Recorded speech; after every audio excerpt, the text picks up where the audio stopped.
up and get out there in a new Ford vehicle. And it all starts at your local Ford dealer during the Discover Summer Sales Event. Choose from a great selection of trucks and SUVs equipped with the tech and comfort you need to discover your best summer ever. With a large inventory in stock, now is the best time to trade in, trade up, and discover summer with Ford. And now get 2.9% APR financing for 60 months on select Ford vehicles. This is your time to discover summer at your local Ford dealer. Look at those spicy birds right there. Woo-hoo-hoo-hoo. Y'all are 100% all white meat, huh? Man, that bird is getting sauced up. Just $5.49?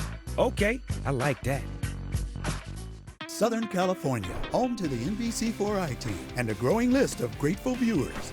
In a league of their own, the NBC4i team, getting results for you.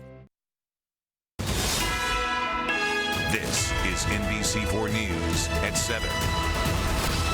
And good evening, everyone. I'm Colleen Williams. A remarkable development tonight.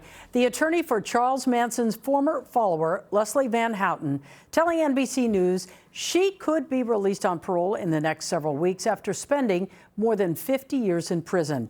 Now, it comes after Governor Newsom's office announced this afternoon it will not challenge a court ruling clearing the way for Van Houten's release.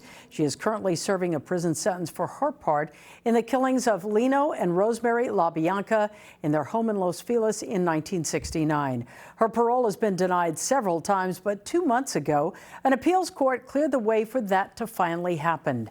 We asked Loyola law professor Jessica Levinson to break down the reasons why the governor is not challenging the most recent ruling. For Governor Newsom, this is basically a political win. He can say, look, I made a decision. I didn't think she should get paroled. I was thwarted by judges, but I don't think I have a chance of success by taking this all the way up to the Supreme Court. So I'm done. Van Houten was born and raised in Altadena. Again, she will not be released tonight or this weekend, but we are expecting she will be released in the next couple of weeks. A smoking backpack caused a real traffic nightmare on the 5 freeway in Burbank today. All of the northbound lanes had to be shut down. Authorities have now reopened the lanes after that backpack caught fire and, as you can see, just burned up. News Chopper 4 was over the Burbank Boulevard off-ramp.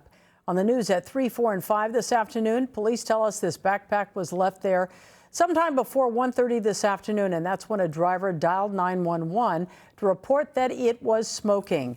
Officers blocked off the northbound lanes, and the bomb squad, as you can see, moved in. Investigators are now working to find out what was inside that backpack and who left it there. An LAPD officer will stand trial on charges he falsely labeled dozens of innocent people as gang members. Some of their names were added to a statewide police database. Our investigative reporter Eric Leonard with the story.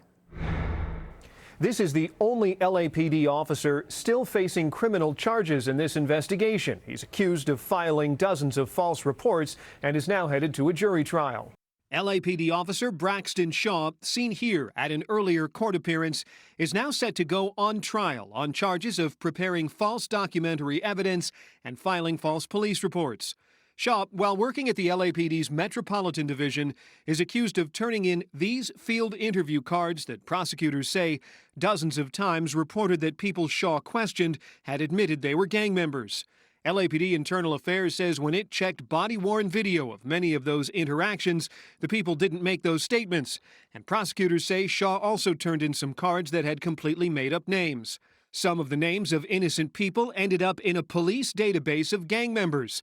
And after the false entries were discovered in 2020, the LAPD lost critical access to that database that detectives say they often use to solve gang shootings and murders.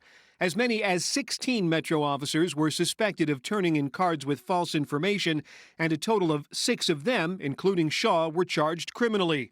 But last year, a judge dismissed charges against 3 officers and found them factually innocent of any wrongdoing. Then prosecutors dropped charges against 2 others. According to the LAPD, only 1 officer has been disciplined as a result of this investigation so far. That officer was suspended for 5 days. At Shaw's preliminary hearing, prosecutors said he may have been filing some of these interview cards to try to artificially boost his productivity stats to convince supervisors he was out on the streets questioning lots of gang members. Shaw's defense lawyer didn't get back to us today. He's been ordered to return to court later this month to enter pleas to these charges. He has previously pleaded not guilty to the same charges. I'm investigative reporter Eric Leonard, NBC4 News. New at 7, Hermosa Beach police have identified the person they say threw lit fireworks into a crowd at a silent disco event late last month. Police won't release any of the details about the suspect, only saying that person is a juvenile. It happened on Pier Avenue in Hermosa Beach and was caught on cell phone video. Police say community members saw the video and helped them find the person involved. Several people were hit by fragments from the fireworks. No word on any serious injuries. Some community groups are calling this proof of the affordable housing crisis in LA. Now, we showed you this video late last night at 11, a man climbing out of a utility vault in Little Tokyo. Well, today our Jonathan Gonzalez got a tour of the home that man made for himself underground. I am taken back as I watch this happen.